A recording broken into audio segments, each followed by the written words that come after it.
What's up everyone, how are you all? Today we are back with another blazing Naruto story. What if Naruto was killed by his family and has absorption and was turned into a demon? If you enjoy then please like, share and do comments. It was a fine day and Konoha was celebrating the 6-year anniversary of the fall of the Kyuubi. Most of the village was in a good mood, happy for any real reason to get shit-faced. That is, until they realized that the Kyuubi brat wasn't anywhere to be found. Which meant he was probably alone, outside of the Sandame's influence. Vulnerable. This made them even happier. Forest outside Konoha. 10-year-old Naruto was in the forest training. Mostly the taijutsu he didn't know was flawed at a fundamental level since he'd already put off, not given up on, his ninjutsu training. Man, I'm tired. He thought once he'd finished, he'd been at it in this forest for what felt like a week. In reality it was 6.5 hours. He heard a bang and saw the fireworks that he knew the meaning of. The festival was today. That means I'm 11 now. Maybe the villagers will be nice to me now? He thought without much hope. He trudged further into the woods, seeking the shelter that experience had taught him he would need to survive the night unharmed. He came across a cave, with an obsidian floor and numerous granite stalactites and stalagmites. Naruto didn't know enough of geology to tell that it wasn't a typical cave in High no Kuni lacking granite walls and veins of quartz in those walls. Or really anything of geology at all. That seemed safe enough to him. Wonder what's in here, he thought to himself, not questioning the cave's odd formation. Never came this way before. Maybe I can hide here when the villagers get mad. Lighting his only flare so he could see, Naruto went into the cave happily. Indeed, he was nearly skipping along. He came across a black stone on an altar-like shape about 5 minutes into the dead black cave. Only his flare allowing him to notice it out of the corner of his eye. What's that thing? He thought. An altar to some kind of sports god? Or maybe it's like that orb thingy that the old man has and says I shouldn't touch? Naruto touched the stone and picked it up when he didn't see it do anything. He had thought it might because it looked like the thing the old man used to look at stuff from far away. As he held it, he noticed some black goo pooling at his feet, but ignored it as it looked like water dripping from the top of the cave onto the cold black ground. The goo slid up his leg and melded into his skin, though he never even noticed because it didn't set off any nerves. Naruto felt a slight burning in his leg after a while and figured his muscles must be sore from training. In the mindscape, Kurama's cage. Kurama roared as he attempted once more to break free from his prison. Needless to say, he failed rather spectacularly. As he prepped himself for one more go, he took notice of a sudden and unexpected blackening of the walls outside the cage. This would happen from time to time, as the boy was put in mortal danger fairly often. However, it was always preceded by a period in which the area warmed up and Kurama could feel a dramatic increase in the boy's dark emotions. Sadness, anger, fear, etc. Thus this sudden darkening was unprecedented. Suddenly the blackness coalesced into a single 4-foot diameter circle, which then proceeded to grow into a large vaguely humanoid shape made of black goo. Give me energy. The goo spoke. At this, the Kurama froze. This being feeds on energy? He thought, with a curious gleam in his eye. Maybe I can convince it to drain the seal. The goo spoke again. I could. Kurama. But honestly, you are a much bigger energy SS source. And the SS seal keeps SSU from resisting. Also using you as a SS source would keep me from having to drain this host dry. After all, you would just keep regenerating what I absorb. Which keeps SS me from having to find a new host. And that ISSS quite annoying, SSSO. Bon appetit. The goo closed in on the chakra construct, preparing to feed, and Kurama roared his outrage. How dare this thing do this to him? The mighty Kurama, Kyuubi no Kitsune himself? Then the goo began to feed, and the fox blacked out, hearing the goo's parting words. Venom's the name, don't forget it. Back to Naruto. Naruto smiled happily as he walked to Ichiraku Ramen for breakfast, his cave adventure over within the town back to mostly normal, hoping the villagers would be nice to him on the day after his birthday for once. Hey Tuchi Gigi, one ultimate miso ramen bowl please. Naruto yelled as he entered. Old man Ichiraku laughed and hurried to cook his favorite customer's dish of choice. His daughter, Ayame, stood by Naruto. So, how was your day yesterday? Nothing bad happened, did it? She asked. No, it was more or less good. I trained some more and found a good place to hide in the forest next year. Naruto said, to which Ayame smiled nodded, relieved that the boy was okay. Food's ready, Ichiraku said after a few minutes of listening to the boy idly chatter with his daughter. He gave the bowl to Naruto, who proceeded to inhale it as per usual while carrying on a conversation with Ayame and Tuchi. Naruto then felt some pain shoot through him, originating from his gut, which for a second made him hesitate in eating, drawing Ayame's and Tuchi's attention. He finished his ramen anyway, thinking that he just hungry, before reassuring them that all was fine. "See ya Ayame Nichan, see ya Gigi," Naruto shouted as he left. Naruto walked home, oblivious to what was happening within his body. Oblivious to what that one encounter in a cave, an encounter that he was unaware of would mean to rest of the world. 2 years and 7 months later, Chunin Exam Stadium, Konohagakure no Sato. Will Uzumaki Naruto and Hyuga Neji please stay on the arena floor? Everyone else up to the contestant booth in the stands. Shiranui Genma said as he chewed on a senbon needle. The Chunin exams were underway once more after a month-long pause, and Naruto and Neji were on the floor, themselves for the upcoming fight. Neji began telling him of how he was a genius of the Hyuga clan, unmatched in his age group, how Naruto had no chance. "Fool, you are destined to lose."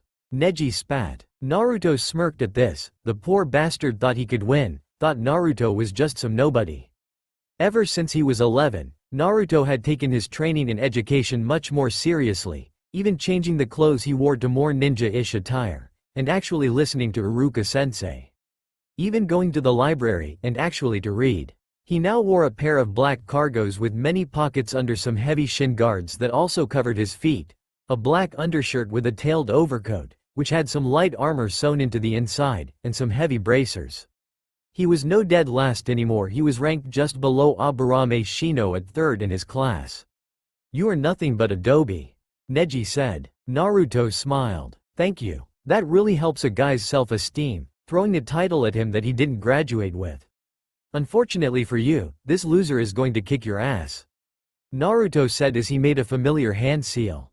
Kage Bunshin no Jutsu. 4 clones this time, a test of Neji's skill. Neji activated his Byakugan. "Fool, I can tell huh? Their chakra systems are all identical. Even the amount of chakra they have is exactly the same. And they have so damn much." Still, he figured that a guy like Naruto would either run at him head-on or stay back while his clones did the work. As when all the Narutos except the original ran forward with a heavy haymaker or spinning axe kick. At speeds that Neji couldn't quite keep up with. The Naruto clones launched a series of heavy blows at Neji, mostly using the force from their first heavy blows to speed up their next ones. However, just as it seemed like Neji was done for, he frowned and started to spin during one of the short breaks between attacks, giving himself enough momentum to start off his Hakesho. Kaden, he called out, expelling chakra from all of his tenketsu. Naruto and his clone were thrown off him as Neji's chakra dome expanded. Naruto's clones poofed out of existence as they impacted the ground. Neji took advantage of both his opponent's proximity and his distance and ended his Kaden. Jukanao Hake Rokujuien Sho. Neji called out, causing Hyuga Hiyashi to freeze. How had a branch member learned such a high-level skill without tutoring? Hake Nisho, Neji announced while attacking and closing off 2 of Naruto's tenketsu with 2 strikes from his fingertips. Yanshu, this time he closed off 4 different tenketsu. Hachisho, 8 now. Jurokusho, 16. Sanjunasho, 32 tenketsu. Rokujuien Sho. Neji struck 64 more times for a grand total of 126 strikes. Each to a different tenketsu. Naruto collapsed to the ground, beaten and bruised, semi-conscious. After all, even if he was stronger than Neji, he did have limits, and Neji had taken advantage of his surprise from that chakra dome. Neji began to speak. "You see, fate has declared me the winner. Even if you had abilities that could defeat me, you would still be unable to, because you are a loser and I am a genius." Neji then told Naruto of the curse that he claimed fate had handed him, and how his father had been killed to keep his uncle Hiyashi alive. "Proctor, call the match, that dobe isn't getting up." Upon hearing this, Naruto's brain went into overdrive. "I'm losing?" he thought. "To this asshole? No, I refuse this. I will not lose here, not to him. I've beaten people stronger than him, and that means that he isn't capable of winning against me. I will not lose. Not after beating her. Flashback. Naruto and Sasuke were standing on the incomplete bridge Tazuna had built, surrounded by mirrors of ice, panting, exhausted, outclassed by an overwhelmingly superior opponent. They both had numerous needles of ice embedded in them. Their opponent was Haku, the ice maiden that was apprenticed to Momochi Zabuza, a rank nuke nin and formerly the demon of the bloody mist.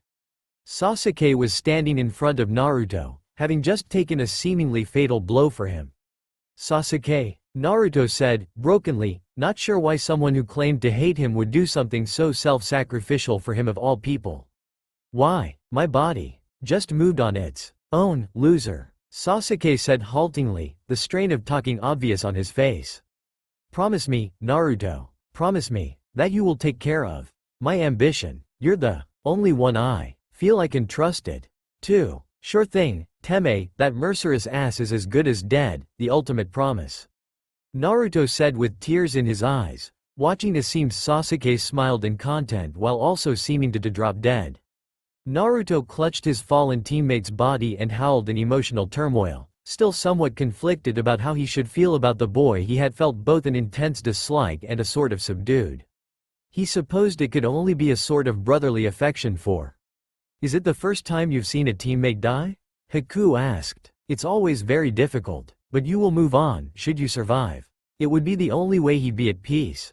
But Naruto wasn't listening to her, he was demanding power from the fox, not knowing that the fox was no longer the one with whom he should speak. But the venom heard him, and decided to make Kurama give the boy a boost, lest he be subjected to premature feeding. You, Naruto said quietly, breathing erratically before a dark chakra began to swirl around him. His hair grew shaggier and his nails became claws, his eyes turned blood red. I'll kill you, he continued in a demonic roar before smashing the mirror she was in, sending her flying. And I won't lose to you, you son of a bitch. Naruto screamed in rage as he forced himself to stand, gasping for breath and trembling slightly, still very much injured from Neji's attack. You shouldn't be able to stand, Neji said, utterly perplexed as to how Naruto was able to stand up at all after all of those hits from a Jukin user. Naruto coughed up some blood and chuckled a bit, honestly morbidly amused by that statement. I do the impossible, Neji. It's who I am, he said. Naruto couldn't move, though, he was too exhausted. But then he felt something, some power welled up inside him, invigorating him. And he remembered all the beatings, the curses thrown at him, the cruel, vicious savagery of the villagers and how they had taunted him as they tortured him in his younger years. This fueled an anger in him so profound that he could feel pinpricks of pain in his very skin. But what he didn't know was that the goo was resurfacing, coating his skin under his clothes and making the Kyuubi pump some Yuki into him, empowering him beyond anything but Tsunade's own super strength technique. I'm going to kill him, Neji said, oblivious to Naruto's newfound power. The examiner made no move to stop him, so Neji ran towards Naruto, ready to kill with a single Jukin strike to the heart. But then something he didn't expect happened. Neji felt something grab him after no more than 5 steps. He looked to his arm to find a somewhat psychotic-looking Naruto gripping it, his hair even more of a rat's nest than it had been, and his nails. Were they longer? His eyes were what Neji feared the most though, red irises, hellish and angry with a sadistic glint that bode the young Hyuga no good fortune. Naruto hurled Neji into the stadium wall with enough force to imprint him there and not need to secure it. Neji opened his eyes slightly, in too much pain to try to look for Naruto. But that wasn't necessary. Naruto was walking up to him from the front, with a crazed and slightly maniacal look in his blood-red eyes. Naruto stopped, head down facing the ground. He chuckled a little as his head came up. His eyes were back to being blue now. Loser, dobi, moron, demon, hell spawn, monster, murderer, abomination, freak. All my life, the people of this village have called me these things, he said, still angry and getting more hysterical by the word, finally seeming to have snapped. You have no idea what my life was like. I had assassination attempts in my bed when I was 4, and I fucking remember them. The villagers did all they could to kill me, poisons, knives, beatings, broken bones, burning, even a partial beheading once, before they were stopped. But I persevered. I survived, he said, yelled. The whole stadium could hear him, he was making sure of it. A kunai was thrown at Neji, piercing right through his left lung, the pain. The Hyuga couldn't describe it. Breathing, impossible. But still Neji screamed and writhed, silently begging Naruto not to do anything rash, but too busy screaming to say it aloud. Naruto chuckled in a more than slightly insane manner. The villagers did that to me when I was 5. How's it feel? Does it hurt a bit? I bet it does. I mean, not that I know anything about pain or suffering, right? After all, Naruto chuckled again, and Neji was really starting to find it unnerving. Aren't I the idiot, the fool, the loser who doesn't know the feeling of being marked for something at birth through no fault of his own? Well, aren't I? Naruto roared at the end, though had again made sure that the whole stadium had heard him all the way through. The ninjas watching were either pleased with the kid's ruthlessness and ability, or in shock that the happy-go-lucky little boy they had known could turn into this sadistic, anger-driven fiend, that he had had this kind of rage hidden in his heart all this time. Some civilians were even a little uncomfortable, knowing that they had contributed to this. Or even feeling guilty. The latter was a minority, though, because most of the civilians were scared now. Scared that the demon would come after them for his well-deserved vengeance, not that they'd admit that they deserved it, on the whole. Naruto drew a kunai and drew his arm back, ready to stab Neji in the heart. Gaara smiled maniacally upon hearing Naruto's rant. This one was special. Potentially a fellow container. That would make for a grand battle, one that would assure him and the world of his existence for years to come. It would be the ultimate rush. Tamari noted the glint in Gaara's eyes, and she didn't like it. The damned Shukaku was destroying her little brother, and she wanted that brother back, badly. She moved closer to him as a way to try and show him that she cared, without saying as much. Gaara hadn't taken it well when she had once tried that route. As a way to offer moral support to her poor, deranged sibling. Kankuro was just scared of him and tried to move away surreptitiously. Stop trying to be cool, Naruto Baka, you've never been stabbed in the lung. Sakura said, more to herself than anyone else. But Naruto heard her, as did Ino and Kakashi.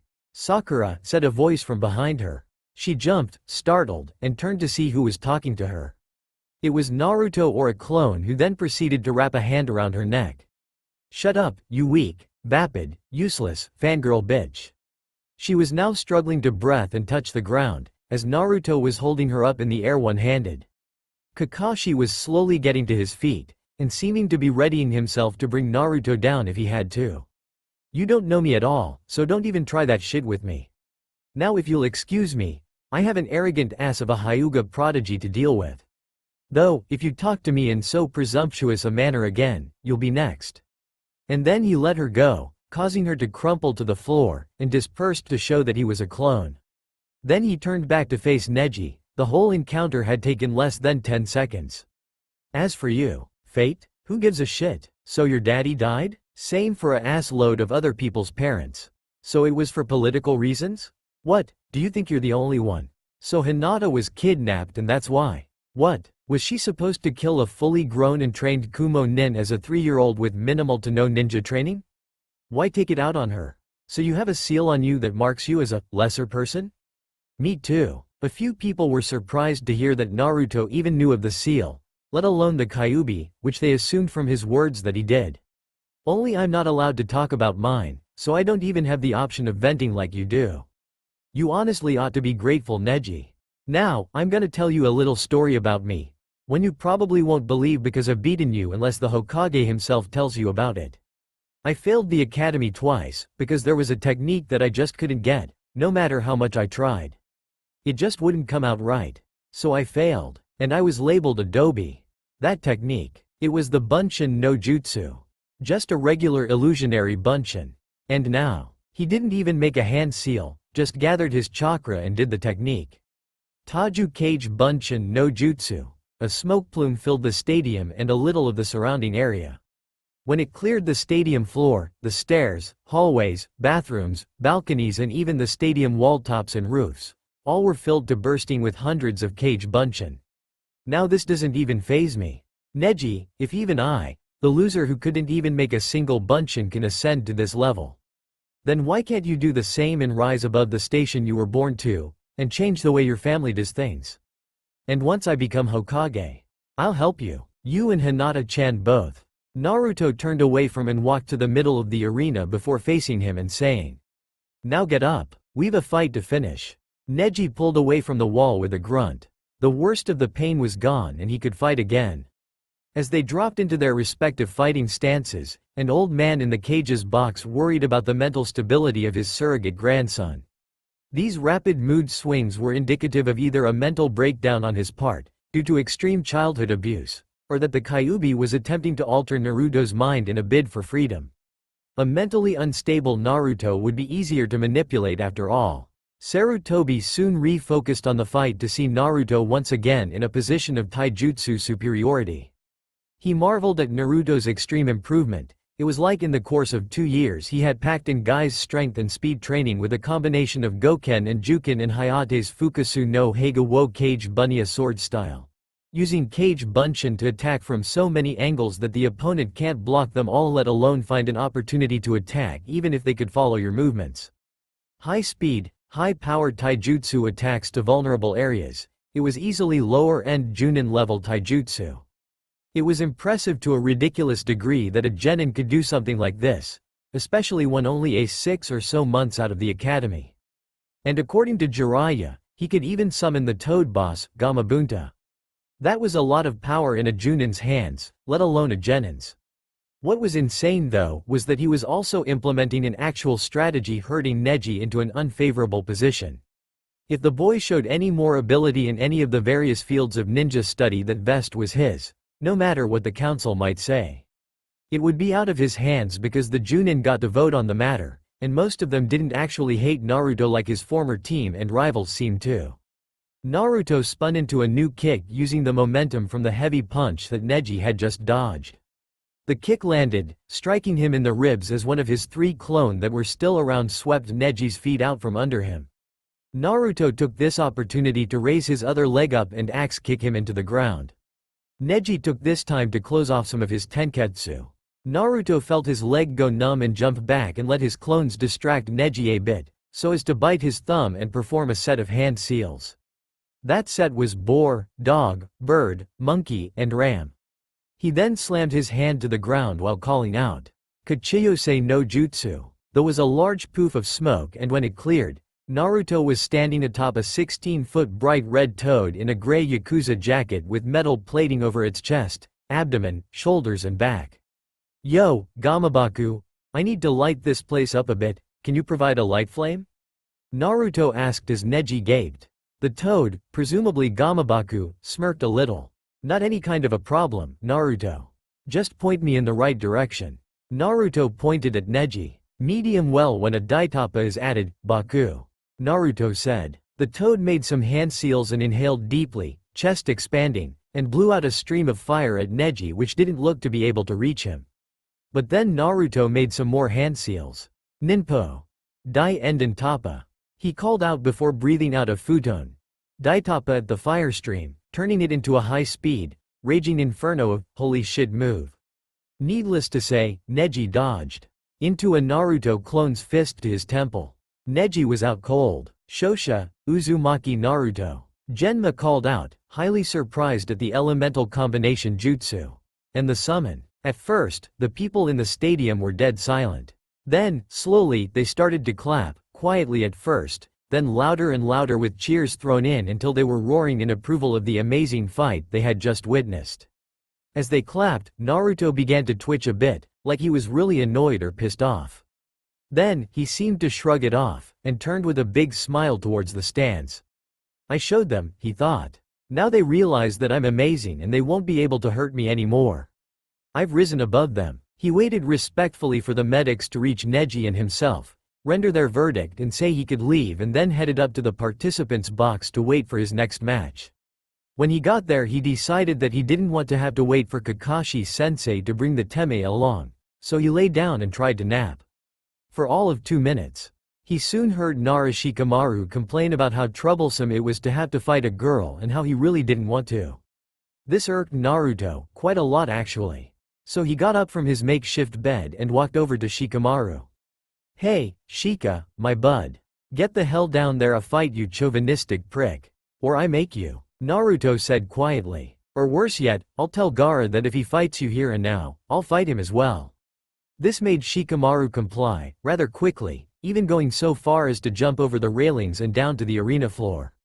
Naruto then went back to his nap while asking Shino to wake him when Sasuke got there, unaware that Gaara was now eyeing Shikamaru contemplatively. When Naruto was awoken by Shino, the first thing he noticed was that the crowd was being too fucking loud. This made him look to the arena floor, wondering what about the fight was making them so damn loud. It was Sasuke, running down a wall with a ball of lightning in his hand? Seriously? Now the Teme had Kakashi-sensei's only original jutsu in his arsenal as well? Bullshit. As Naruto looked around for Gaara, he noticed the huge ball of what appeared to be sandstone in the center of the arena floor. Gaara must have been in there, because then Sasuke plunged his hand through it. It was then that all hell broke loose. A sixth sense that Naruto had developed at some point started going off, alerting him to the genjutsu that was being used. He quickly dispelled it before he heard Gaara screaming about his blood. Must have been hard for him, having never experienced pain before, to go through the almost assuredly agonizing pain that a ball of lightning tearing through your shoulder must cause. It would probably set him on an angry rampage. Then he heard the explosion from the direction of the cage's box. He quickly looked over there and saw his Gigi being hauled away by the cage at kunai point. Before he could rush to try to help him, he was held back by Kakashi. "Listen, Naruto," he said when Naruto struggled. "I need you to take Shikamaru and Sakura and go after Sasuke." As soon as that explosion went off, Gaara bolted with his siblings and Sasuke went after him. Naruto calmed down a bit. A mission like that was rare, and Naruto could use the brownie points he'd get with the village if he was successful. Kakashi seemed relieved. It was hard to hold Naruto back. He was too damn strong for his age. And size. And weight. And build. "Here, I'll help you out with it a bit." He made some hand seals and placed his hand on the ground. A poof of smoke appeared, and when it cleared there was a small pug in a blue vest with a Konoha Hite ite wrapped around his head. "Naruto, this is Pakun. Pakun, Naruto." The pug raised its paw. "Yo." Naruto stared for a brief second. "Hey, now Pakun, I need you to help Naruto find Sasuke. You remember his smell from our training, right?" Kakashi said, to which the pug nodded. Soon thereafter Naruto was sprinting through the trees in pursuit of Sasuke with Sakura trailing slightly behind, Pakun by his side. Shikamaru had opted to distract the enemy shinobi that had been tracking them with an ambush, much to Naruto's displeasure. Still, Naruto could see the logic in Shikamaru's reasoning. Didn't mean he had to like it, so he sent a few clones to back Shikamaru up in case he got ambushed too, an ambush in case an ambusher got ambushed by an ambush. They were gaining quickly and had managed to cut the distance between them and Sasuke down by 75% when Pakun called out. "Wait," he stopped, and there is a strange scent in the air. Tanuki, if I'm not mistaken, along with a weird, abnormally thick variety of chakra. The opponent will be sure to be dangerous. Naruto heard this and said, "That's probably Sabaku no Gaara. I believe he may be another one of those, like me," he said, careful to skirt the word Jinchuriki as Sakura was around. Pakun nodded. "In that case, Sakura should stay back here. She won't be able to handle this kind of thing," the little pug said, much to the ire of a certain pink-haired kunoichi. "You can summon Gamabunta, can you not, Naruto?" he added in query. Naruto nodded. "Good then, I would ask that should certain things manifest that you summon him with all due haste." Naruto and Pakun then proceeded through the forest alone, until they came across a barely conscious Sasuke being pinned to a tree by Gaara.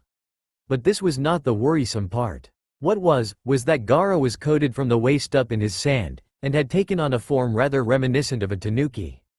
Naruto quickly realized that regular taijutsu would be ineffective against so heavily armored an opponent, and that he would have to go for a fast, powerful ninjutsu to try to knock him out. That was when Naruto's fellow Jinchuriki's blonde sister, looking beaten and burned, dropped down beside him and said, "Wait, don't go over there, my brother is going to go crazy." To this Naruto simply said, "Yeah, which is why I gotta go over there and knock his ass out before he goes psycho on my teammate." This garnered a frantic gasp from her, which made him reconsider his plan. "Unless there is some reason that I shouldn't? Perhaps to do with his demon? Shukaku, I would imagine, from Suna's history." Tamari gasped. She nodded. If he goes to sleep or unconscious at all, the Ichibi can take complete control. He'll be able to walk free by controlling the sand. Naruto sighed in exasperation. Well, that clears that up. He said, how the hell am I supposed to beat him then? He asked rhetorically. She thought about that for a second and Naruto was going to tell not to answer when she stated. Well, when Gaara is up against a really strong opponent, he sometimes puts himself to sleep, with a genjutsu. Should you knock him out of that he might think that you're too strong to beat him back down. Though that's never happened. Temari answered. Hey, thanks Temari. That's a plan I can get behind.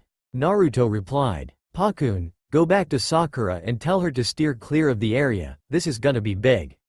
Pakun went off to do just that, and Temari moved closer. Hey, if you manage to do this, don't kill him. Okay, she pleaded, her desperation plain to see. Naruto just nodded. He leapt from the tree and spin-kicked Gaara in the face, launching Gaara back into a tree on the opposite side of the mini-clearing they stood in. Now, Gaara, Naruto said in a tone similar to a parent scolding a child. Don't play with emos, you don't know what kind of diseases they might have. Why, you could end up with AIDS, or worse yet, fangirls. Gaara growled at Naruto as he stood up and ignored the taunt, swinging his arm forward, launching a barrage of sand shuriken at the blonde prankster. Naruto, however, saw this coming and dodged to the left and rushed forward and swept Gaara's feet from beneath him before switching to his other foot to kick Gaara into the air. Naruto then made 14 clones and had them all pull out 4 kunai with explosive tags wrapped around their handles. He then chuckled a bit bitterly. These kunai may not be of the highest quality, same with the explosive tags, but they will still ensure some damage. He said, and they all threw their kunai at Gaara and waited for the explosion. The kunai all hit their target and the tags fizzled out almost immediately afterward, then they exploded, not only burning Gaara rather severely in the exposed areas, but pelting his entire body with white-hot, razor-sharp shrapnel. Gaara screamed in agony, though no one could hear it over the noise of the explosion. When he landed he stayed down for a bit before slowly getting up and grinning maniacally. You really are a worthy opponent, Uzumaki Naruto. Your death will definitely make me feel alive. He rasped with psychotic glee as he launched a volley of what looked to be sand javelins at him. Naruto and his clones all ducked again, of course, and rushed forward with a barrage of punches and kicks, most of which were blocked by Gaara's sand arm. It was then that Naruto realized that with his sand covering his body it couldn't protect him as a moving wall, only as a thick coat of armor. He was as yet unsure as to how he could benefit from that, but he knew he could. Naruto spent the next several minutes trying to land a decisive blow that would force Gaara to use Shukaku's power more freely or even force himself asleep, but he seemed unable to do so. Soon enough though, Gaara spoke. Where is it, Uzumaki? Where is your ruthlessness? Your fire? Your killing intent? This isn't a fight that can excite me. Show me the fire that you displayed in your fight with the Hyuga. He yelled as he flung Naruto away and dispelled his clones. Come on, show me what you can really do. Naruto stood up and got back into his stance. That was when Sasuke dropped down in front of him with a Chidori in hand and rushed at Gaara. Unfortunately, Gaara didn't really see this as much of a threat and batted Sasuke into a tree before launching a blast of sand at him, binding him to the tree and knocking him out. The sand then constricted around him, causing Naruto to look at Gaara in anger. Leave him out of this, Gaara. He's already had his chance and now this is between me and you. As he stared down Gaara in the short lull between their frequent exchanges of attacks, Naruto realized what he could use Gaara's new form's lack of a mobile defense for. Sneak attacks on weak points from odd angles. With a summon or enough shadow clones summoned, he could use the smoke to disguise a henge and leave few clones as leaves, branches or pebbles and launch a sneak attack when the Shukaku container didn't expect it. Explosives would be best, probably the base of the tail or the chest, it seems slimmer than his stomach. Bunshin Bakuha. Clone explosion. No jutsu was a godsend right now. As he made the hand seals for the summoning jutsu, he mentally prepped himself for the task, but before he could finish Gaara launched more sand weapons at him. Was that all he could do? Didn't he have some wind release or maybe some tai or kenjutsu? He had genjutsu which he could be using, his own sister had said so. Why didn't he use any? Was he relying on the Ichibi as a crutch? If so, hey Gaara, Naruto called out, an idea to maybe peacefully stop this in his head. It was worth a shot. I got a question. If you want me to prove your existence, why are only using your Bijuu's strength to do it? Doesn't that invalidate your win, because you only won with your Bijuu's help? Gaara Pav. Gaara stopped short. Naruto was right. He wasn't using his own strength to win, he was calling for help from someone else. That made every win he had, every life he had taken, a verification only of the Shukaku's immense power. But then, what should he do? He didn't mean anything if he couldn't kill to validate himself. Without that, how could he continue on living? He could tell by the look on his face that Naruto could see his pain, and knew what his thoughts were. Maybe he would know what to do. Uzumaki, what do I do? Killing, it's all I know how to do, and I can't do it using only the Ichibi's power.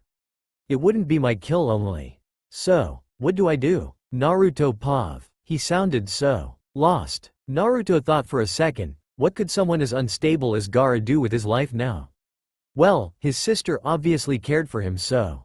Well, I know you aren't one for touchy-feely crap, but your sister does care for a great deal. She asked me not to kill you, and even helped give me a plan to stop you, waking you from your full transformation.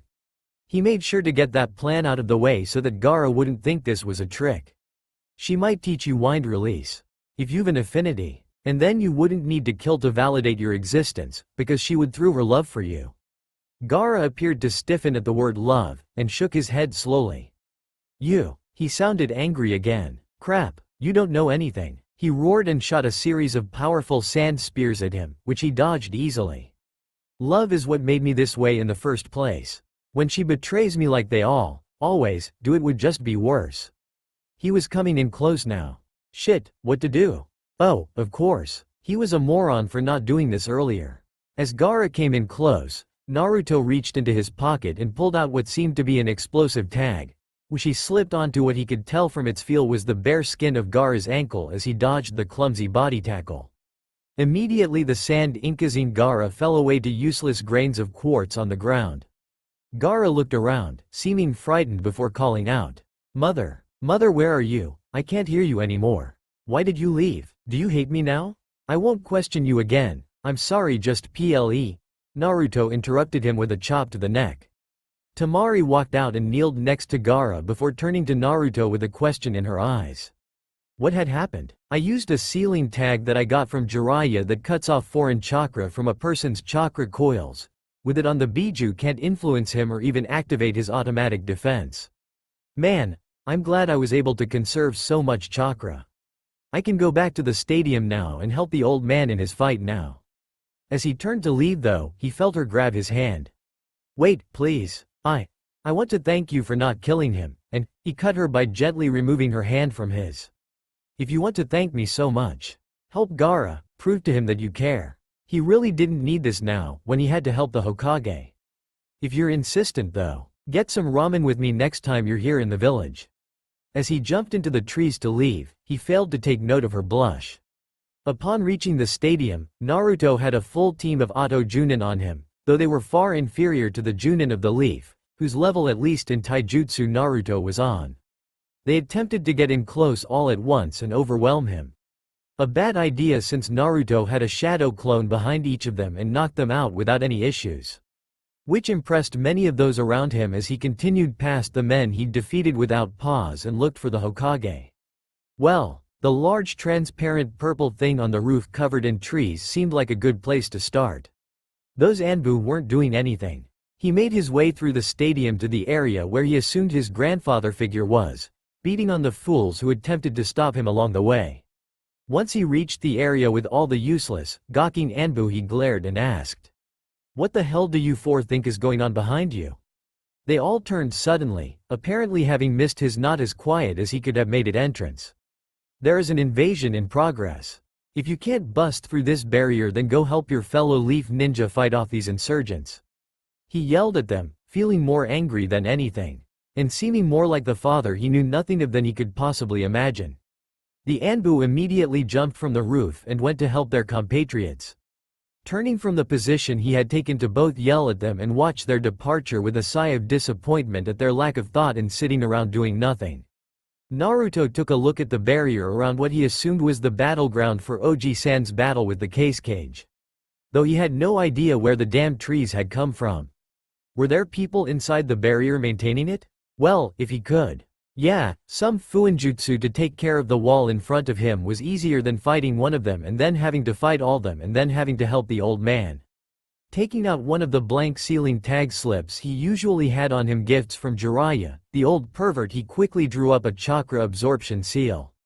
It was one of the harder seals he'd been taught, still in the novice range of fuinjutsu, but still, it worked in this scenario. Attaching the seal to the barrier in front of him, he was surprised when it burned instead of opening the hole he'd wished it to. Well, that was certainly different. He was about to try to use a different seal, not really thinking about the fact that Jiraiya said he hadn't mastered it yet and was likely to mess it up without himself there to supervise its creation, when the barrier suddenly collapsed. He started a bit surprised at this, before jumping in after the two he could see that had previously been maintaining the barrier. What he found after following was more than a bit upsetting. His Hokage, his Oji-chan, was dead. There was a large monkey, undoubtedly Enma the Monkey King, on the ground, glaring at the one whom Naruto presumed had done this. Orochimaru. Something snapped. He demanded the fox to pay 4 times the usual rent, and he felt that power begin to course through his body. It felt good to have this rage. To be able to channel it towards something to help the village. And then he noticed an oddity, something that had never happened before. There was a small voice in the back of his mind, trying to console him, and at the same time urging him to kill the one who had hurt him. The voice. It reminded him of a snake, what with its constant emphasizing of the S's in its speech. And another odd thing was happening, his hands were being covered in what looked like tough leather. But felt like it wasn't there. And he felt even stronger. He looked at what areas of him he could see, because the 4 who were helping Orochimaru were looking at him with a bit of wary caution. And that man, damn it, no emo Sasuke monologuing. The Sannin looked curious and muttered something about not having administered a curse seal to him. Naruto ignored him. He would be dead soon. But he did notice that he was becoming bulkier. That wouldn't do at all. He needed to be streamlined for his fighting style to be effective. The muscles compacted, and Naruto could tell even without testing this fact that compression of muscle had made him far faster than he had been. But then he realized that his tongue was too long and that his teeth felt too sharp. He got out a kunai and used it as a makeshift mirror. Even through the distorted reflection, Naruto was aware that he looked like a monster, with a long writing tongue dripping with saliva and whose teeth looked more like daggers. A monster covered in bubbling red energy that formed a vaguely vulpine silhouette. But he didn't care about that right now. The voice, it was calling itself Venom, was telling him that they were now one, and that it was keeping the fox in check. This thing that had affected his transformation, it was an ally, he was sure. But he'd figure out what that all meant later. Right now, he had a snake and its guards to kill. Naruto observed them carefully for a half-second before coming to the conclusion that the girl was the easiest target. She seemed to have the least taijutsu ability if her lack of toned muscles in her arms and calves were anything to judge by. And then the silver-haired emo with 2 heads. He'd wing it from there. The other 2 didn't seem like pushovers from a hand-to-hand standpoint. He moved as quickly as he could to the girl's location, to right behind her, and before she could turn or jump or even really notice where he was, he had already delivered a right hook to her temple. She rag-dolled for a while before one of the trees stopped her. He had already moved by that point though and was breaking Silver's back on his elbow. He rag-dolled a bit harder and farther than the redhead had, but Naruto was unconcerned. By then though the other 2 had wised up and were at the bastard snake's side, trying to get him to stop yelling at the old man about his arms. Well, at least the old monkey had managed to make this revenge shtick easier for Naruto. As he was about to launch himself at them though, Silver was back and had slammed a fist into his gut. Well, 2 fists actually. They didn't make him budge. Then another of Silver's head grew from his stomach. That was just plain freaky. But then he asked for the Kyuubi to burn it out of him, and the head screamed in obviously debilitating pain. Then it flew from his stomach and into the other Silver, who was roaring something or other about his brother. Naruto would think about it later, these 2 weren't a threat anyway. He slammed the Silver who had a body's head into the ground and knocked him out. And then he sensed some sort of danger from just to right of his neck and tried to avoid it. but it followed him and there was a pain in his shoulder. He heard the bastard laugh tiredly and tell him that if he survived he would seek him out for control of his new power. Great, he'd been marked like Sasuke. Motherfucker. Black descended on his vision. Third-person omniscient Pav. The general feeling when the Anbu got back to the area where the Sandaime Hokage had died not 2 minutes later was confusion. The Hokage was dead, the Kyuubi Jinchuriki was unconscious on the ground, there were 2 of the people who had been maintaining the barrier passed out, and the Monkey King was angrily shouting at the Sandaime's body. Upon questioning the Monkey King they learned of the boy's transformation and attempted avenging of the Hokage and his being bitten by the snake Sannin. They debated amongst themselves what to do, but eventually they deemed that it was outside of their jurisdiction and that the Anbu commander was the top brass militarily speaking and that he would decide what to do with the boy. The 2 he had captured for Konoha though were going to torture and interrogation for processing and intelligence extraction. They had intel on Otto and it was going to be theirs before the week was up or heads would roll. Naruto Pav. He awoke in a sewer, a dank and poorly lit one as well, and groaned to himself. He felt like shit. What had that pedo snake done to him? Oh, right, that curse seal thing. And why the fuck had someone thrown him into the sewers?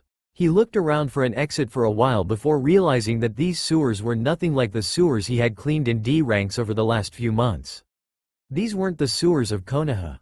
But then, maybe it was a genjutsu? That seemed likely. The snake had most likely taken him to some base of his and was now playing with his head.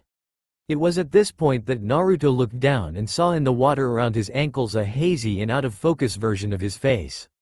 With red sclera and irises. He was also grinning like a loon. And then he popped out of the water and decked Naruto in the face. Naruto rolled with the hit and kicked the fake in the chest. You know, he said in an annoyed tone. For a genjutsu, this is pretty shitty. He then made the ram sign while expelling a lot of his chakra in one burst. Kai, nothing happened. What the hell? The other him, in a deeper tone and with an angry tone, replied to his rhetorical question. This isn't a genjutsu. It's your mind. And I'm the side of you that has all the real power. I'm your rage and your hatred and your disdain. And thanks to Orochimaru, I have the power to kill you and take over this body. Naruto looked at his hatred askance and replied. You do know that Orochimaru killed the Sandaime, right? The man that I, and by proxy if what you say is true you as well, loved like a grandfather. Why would you thank Orochimaru for anything? The massive hatred didn't say anything for a second and Naruto was about to continue when it chuckled. That's true, I hate Orochimaru more than anyone. But it's thanks to him that I'll get my revenge on him, which I find fitting. Well then, if you're adamant in this, Naruto shot back, tired of dealing with his other half. Then I'm gonna have to stop you. I know that I hate most of the village. But I can't let you destroy it.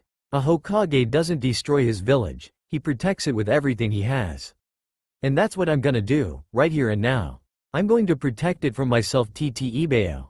Damn it, I thought that damn verbal tick was gone. From the second that he'd acknowledged his hatred, though it had been looking less confrontational. You admit it? A look of confusion slipped on Naruto's face. You're willing to admit that you hate them? And you still wish to protect them? Naruto smiled a bit sheepishly at that, but quickly got his composure back. They may be hateful, ignorant sheep. But if I were to act on my hatred for them, it would bring me down to their level. You know, you don't actually seem like a bad guy. Do you really want to do this? Naruto dropped his fighting stance and walked over to himself. Mindfuck. Once he got there he put a hand on his shoulder. I mean, we'd be stronger together than we would be apart, right? He hugged himself. God, this was weird. I mean, without you, I wouldn't be here today, would I? His dark half. It cried a little, seemingly in happiness at having been acknowledged. Yeah, Yami, Naruto replied. So don't make me have to come back here. He vanished slowly, smiling at how mistaken he had been about his other side. It was right after his dark half disappeared that a white snake fighting a black goo monster came crashing through a wall. And the snake had Orochimaru's face on it. Oh, come on, what the hell is wrong with my mind? The goo turned its head facsimile at his cry of outrage. And it talked. Do fuck? Host? Help me. This SS snake ISSS a piche of the SS snake man's SS soul. If left alone it will attempt to SS subvert both of our wills and make USSSSS slaves SS. Help me defeat it and we can USSSE the SS seal that it arrived in's power as we wish. That seemed like a good enough reason to help the goo, which was obviously that Venom thing that had helped him in battle against Orochi Teme. He'd help. Right then, first things first. Taju Kage Bunshin no Jutsu. 2,000 of him popped into existence and they all charged at the snake intent on holding it down by the wriggling snakes that it was composed of. Once they had, it started to try to connive its way out of its death, with lies and honeyed words and attempts to bribe them. Neither Naruto nor Venom were amused, much less taken in by those selfsame lies. Naruto only wished he had a large sword, cause it would be easier to kill this thing if it were in pieces. And then and all of the sudden there was Zabuza's Kubikiribushu of his hand. Right, it was his mind and if he wished for a sword it would pop up. The Venom goo just turned its hand into a blade and stabbed away while Naruto hacked its body to pieces. Each clone had a piece and he told them all to explode once he and Venom were out of the blast radius. The explosion was beautiful to Naruto, mostly because it was killing a piece of Orochimaru. On the wall opposite the one Venom had been pushed through prior to Naruto's help was now the diagram of an intricately complex seal, which then compressed itself into the form of a set of 3 marks, each vaguely reminiscent of a canine's tooth, and moved down the wall over the top of the water and up Naruto's left leg, eventually making its way to his right bicep. Naruto looked at it for a second in confusion before giving a HMPH and letting it go. He then turned to Venom and extended a hand. We never formally introduced ourselves. I'm Uzumaki Naruto, Jinchuriki of the Kyuubi no Kitsune and apparently also your host as well. I like training ramen and the thought of killing that snake douche. My hobbies are training and gardening. I dislike the time it takes for instant ramen to cook, the civilians in my village and when I just can't seem to get that one new jutsu to work. My dream is to be the Hokage. Happy to be sharing a body with you. He felt he ought to be polite to the being that he suspected had been the reason he had done as well in the academy as he had. And grateful. It shook its head a bit, seeming to be both mildly surprised and very amused by Naruto's adherence to tradition and social norms. It took his hand and shook it. Venom, I like to live, help my host at whatever task he or SSSHE might need help in and fight. Hobbies include SS searching for the best host I can find, and protecting them. I dislike loud, high-pitched noise cess and fire. My dream ISSS to live in harmony with my perfect host for all of time. Well, that was certainly a blunt response. Venom seemed fairly straightforward and simple. Everything seemed to revolve around its host. That seemed like it was good, for Naruto anyway. Well, I suppose I should probably leave. I mean we can talk outside of here if need be, right?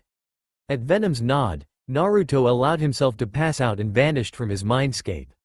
Venom then walked through the hole in the wall from his fight with Orochimaru's soul piece and up to Kurama's cage. SSO, mighty Kurama, what do you think of our host now that he's been here? The beast refused to answer. Naruto's hospital room. The orderly who was taking the blonde's blood pressure started as he grabbed her wrist while groaning. She had been told he would be out for at least a week if he even woke up at all. What was he doing awake this early? The council would have to be told. However, before she could wrench her hand from his grasp he asked her a question. The date? The T12th of May. She stuttered out. 2 days, huh? He was talking to himself and let go of her. She fled the room. Huh, what a pathetically easy to scare woman. The first thing Naruto did was make sure he was in his normal form. He was. Next he tried to contact Venom through his thoughts. Venom, you in there? Yes, host. Do you need SS something? The symbiote answered after half a second. Nah, just testing the mic, so to speak. Naruto replied, before a thought occurred to him. Although, that transformation thing that you did against Orochi Teme and his guards, can I have that on command? Naruto could somehow feel Venom's smirk at this question. Of course, I wouldn't be a good tenant if I didn't provide what ASSSISS stanksy I could in times of SSS strife. That was an answer Naruto could appreciate. Thanks, Venom. I appreciate your help, but you know I have one other question. I don't remember when we became one, so when did that happen? He was honestly curious now that he had thought of it. Venom recalled the night fondly, and that fond emotion transferred to Naruto. Your 11th birthday. I was as the water on the floor. I had been dying after escaping the prison for me that you had found that rock on the altar. USS saved me that night, host. I owe you for that. Naruto liked that thought a lot. It's not like I knew that, so don't sweat it, V-Man. I'd say we're even since I assume you're the reason I'm not a useless, brain-dead doby anymore. Venom chuckled and affirmed that assumption. A few minutes of idle talk between later the conversation ended and Naruto went about finding his clothes in the closet in the corner of the room and leaving his room through the window. He went straight to his shitty apartment and got his wallet out of its stash under the floorboards next to his bed and went to Ichiraku's for some ramen. As he made his way there, numerous shinobi who had previously not particularly cared for him gave him little acknowledging waves and light smiles. Naruto was confused by this but let it slide, they had never beaten him at least.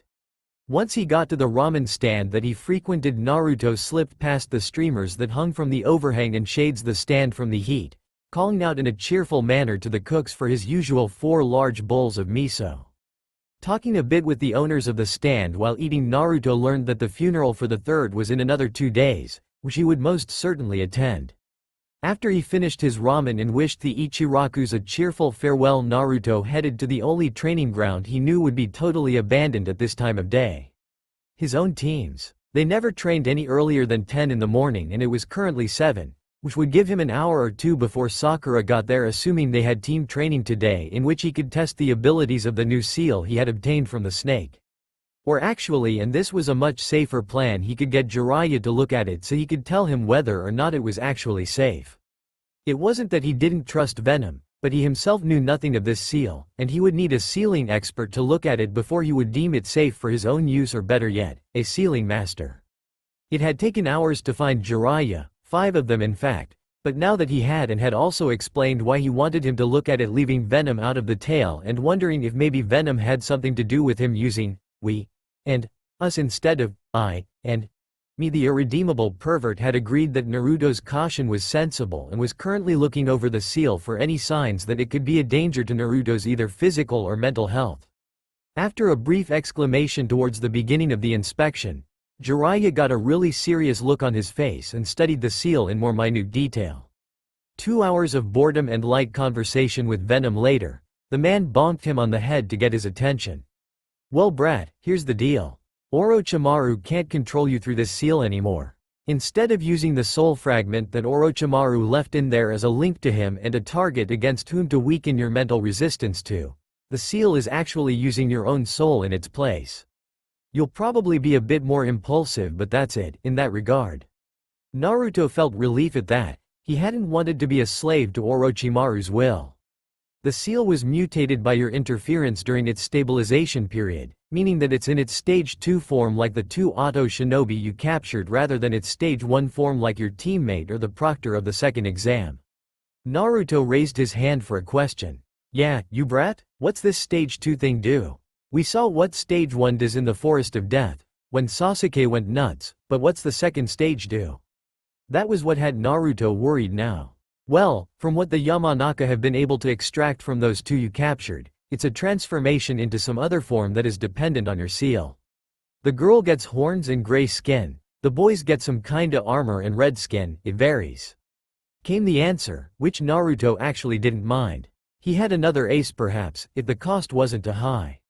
In a normal person who has it, the transformation is rough and painful and damaging to the body. But given that you have the Kyuubi and its regeneration, I'd say that it's safe for you. It also enhances your strength and durability. In your case, and likely only in your case, this seal is just another trump card. Jiraiya scratched his chin in a thoughtful manner. If you get much stronger, then I can honestly say that you'd have no issues against anyone in the village but me, at least as far as physical strength and speed goes. Naruto jumped into the air and pumped his fist at the end of Jiraiya's speech. This is exactly what we were hoping you were gonna say, Ero-sensei. Naruto exclaimed, using the nickname he'd altered from the original, Ero-sennin, once he'd actually been taught useful things by the man. His futon, Daitapa no Jutsu and the Kachiyose no Jutsu. A little training to get used to the new form and maybe we can make some jutsu based around it. His enthusiasm made Jiraiya chuckle, and while the disrespect was annoying, the kid had called him sensei. And that had brought back some good memories. Well, there is just one potential drawback. The seal is taking 5% of your chakra to fuel itself when passive, which, by the way, is more than other two, so it may tire you to use it actively. You'll have to test the waters and see. Naruto got a bit more serious after that and nodded. Right, thanks for the warning, Ero-sensei. We'll keep that in mind. And, if you want to oversee our training, we wouldn't mind. He made the concession, hard though it was since the man was so perverted, that the man did have more experience and would likely be able to help his training speed up considerably. Jiraiya laughed boisterously, the only way he seemed to know how to laugh, and slapped Naruto on the back. Of course I'll be watching after you, you brat. If I didn't, you'd kill yourself with your stupid ideas. And here was exactly why Naruto didn't like to let Jiraiya know when he wanted help. He got this obnoxious way of speaking that really grated on the blonde Jinchuriki's last nerve. Naruto sucked it up and followed the man to their training spot by a waterfall. Naruto woke on the day of the Sandame's funeral with a sigh of mourning. He had been putting off these feelings of loss and pain so that he could train effectively, but on today of all days, he couldn't allow himself to forget his Ji-chan's death and the subsequent grief he felt. He dressed in his funeral best slowly and deliberately so as to make sure that everything was in its place, and actually tried with, surprisingly, a bit of success to tame his wild mop of hair. As the clock in his bedroom changed from 7:59 to 8 o'clock in the morning, Naruto left his apartment and began the 15-minute walk to the funeral grounds in the cemetery, doing his level best not to ruffle his clothes. He was joined on this walk by Iruka-sensei, Tuchi Gigi and Ayame Nichan. He was glad of their emotional support and that of Venom, who was trying to soothe him in his thoughts. It made things almost seem better. Almost. At the funeral, Naruto listened with a slight contempt as a man who likely had spent very little time even conversing with the Hokage went on in a droning voice about the man's virtues. He didn't speak out though, knowing that to interrupt this would be the greatest of insult that he could give to the man who had been kinder to him than literally anyone else in the village. Tears stung his eyes as he listened to Konohamaru's grieving cries, taking note that no one seemed to actually be comforting him, not even the boy's own uncle. This ticked him off. The boy who everyone in the village treated so well, who they supposedly respected as the grandson of their leader, didn't even have one person giving him comfort in his time of grief? That was fucked up. So he discreetly made his way over to the kid who had declared himself the blonde's rival and laid a hand on his head.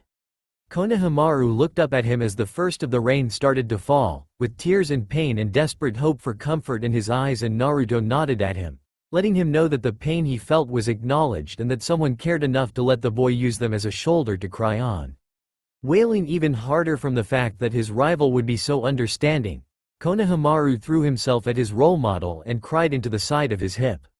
This would be the day that Naruto earned himself one of the best and most loyal friends he would ever have. Out of the corner of his eye, Naruto noticed Ebisu edging closer, likely to make sure Konohamaru wasn't corrupted by the demon's foul influence, or some such similarly ridiculous bullshit. Naruto glared at him so that he wouldn't interrupt. The funeral took a few hours to be done, and Naruto felt it had been hollow and soulless. He took Konohamaru aside for a moment afterward and told him, "Konohamaru, we're gonna tell you this right now. Grief is a part of life, try not to let it control you or overwhelm you.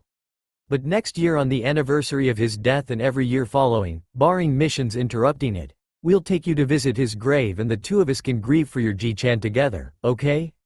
Konohamaru had looked at him at that, with an undying loyalty in his eyes. "Sure thing, Naruto Aniki." The weeks following the funeral of Sarutobi Hiruzen, for Naruto at least, were spent in a flurry of activity. He was always making clones to help with repair effort or training, sometimes with Jiraiya, sometimes without. He would have been training with his team, but because Kakashi-sensei had been drafted by the council to do multiple high-rank missions in succession along with nearly every other Junin or Chunin in the village in an effort to bring in enough money to keep the village afloat, team training had been put on hold.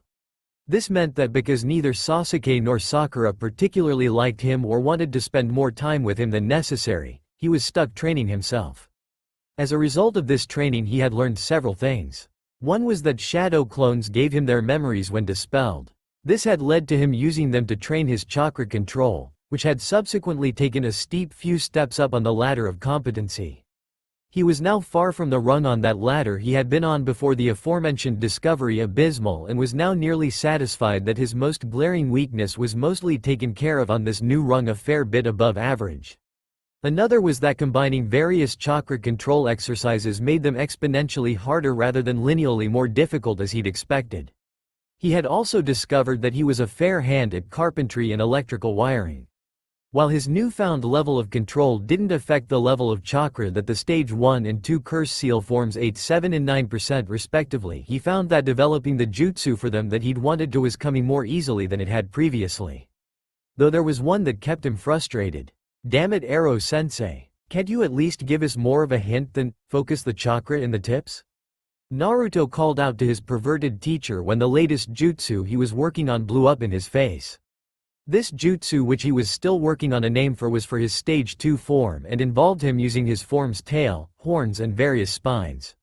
He was trying to increase their cutting and penetrating power with chakra, and Jiraiya was being stubbornly unhelpful, giving the vaguest possible hints.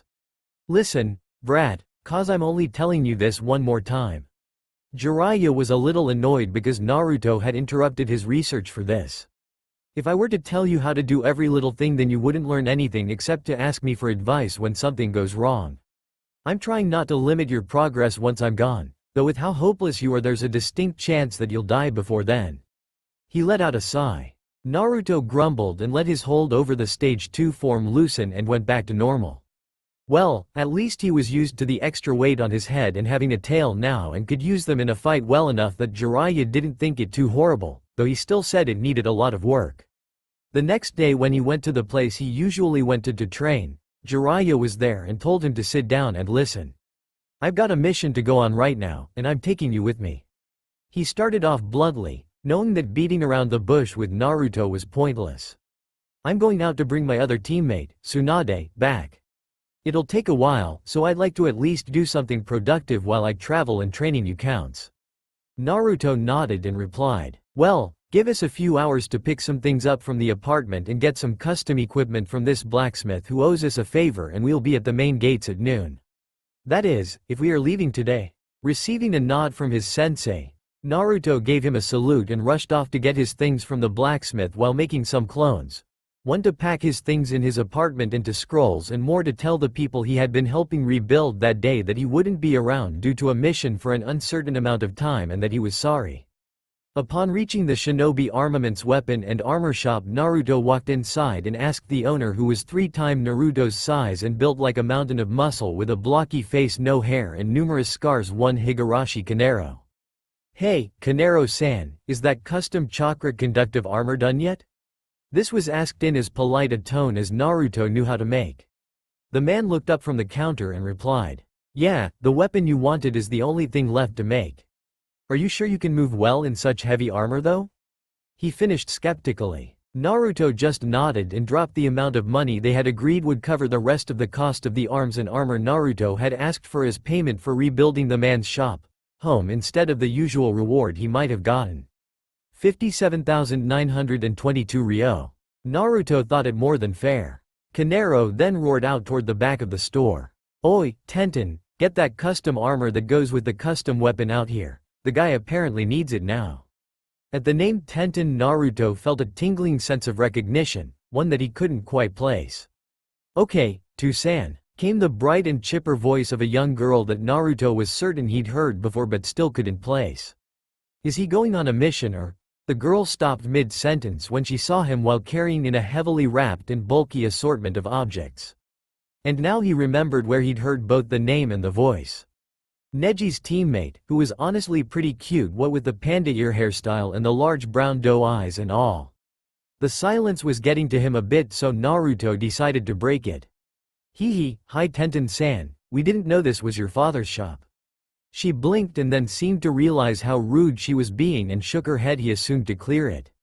Sorry, Naruto-san, it was just a bit sudden seeing you here and, well. Yeah, she had started off strongly, but by then end of her apology she had finished pretty lamely. But her father had taken the whole interaction and jumped to do a little teasing of them over their awkward meeting. So, daughter of mine, is this boy your? He trailed off while bringing his pinky up in the symbol for boyfriend, girlfriend.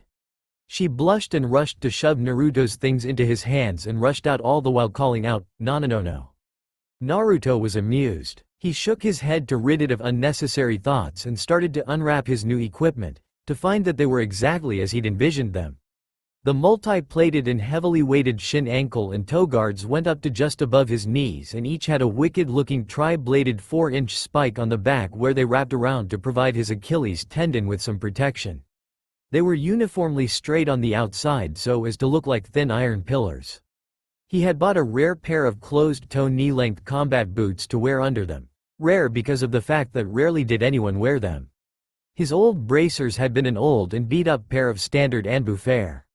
He decided to go with a similar design as on his leg armor, meaning that they would resemble when worn a pair of thin iron pillars that would also protect his wrists and the backs of his hands up to his knuckles. And they even had small blades that jutted maybe 4 inches past his elbows, the blade being lined up with the blade of his forearm and facing outward. He'd commissioned a thick faceplate, one vaguely reminiscent of the Nidaime Hokage, under which he could still wear the Hite Ite Iruka sensei had given him. It covered his ears and had an area where an armored rebreather could be fitted into it, though in triple thick shatter-proof glass that a high-grade kunai couldn't pierce over his eyes also. It had holes in strategically placed areas for his horns in case he needed to go into his stage 2 form. Spinning a barely noticeable knob on the left side of his face would slide the glass up to reveal his eyes in the event that the glass became obscured by paint or heavy rain. Looking into the full-length mirror in the shop, Naruto could honestly say that if his blonde hair were any other color he wouldn't recognize himself. He decided to get used to his new armor before he went to the main gates by way of going a few rounds in his old obstacle course, the rooftops of the town. Thanking Kanero for his superb craftsmanship as he left and promising to come back after the mission for his weapon, Naruto leapt up to the top of the nearest building, noticing the extra weight from the heavier equipment. As he wove his way through the village's rooftop highway, he noticed that it was getting easier by the second to do this and made a mental note to ask Jiraiya about a way to train his speed and strength further and more efficiently than with weights. And now that he thought about it, he ought to ask him to put some soundproofing seals on the inside of his clothes so that any of the Oto-nen who actually used sound-based jutsu couldn't hurt Venom. He couldn't tell the old super pervert about that though, he'd have to say.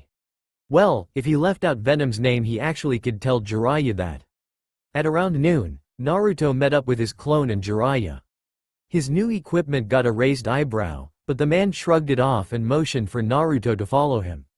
Which he did after getting his stuff, all sealed up into one neat scroll for him by his clone.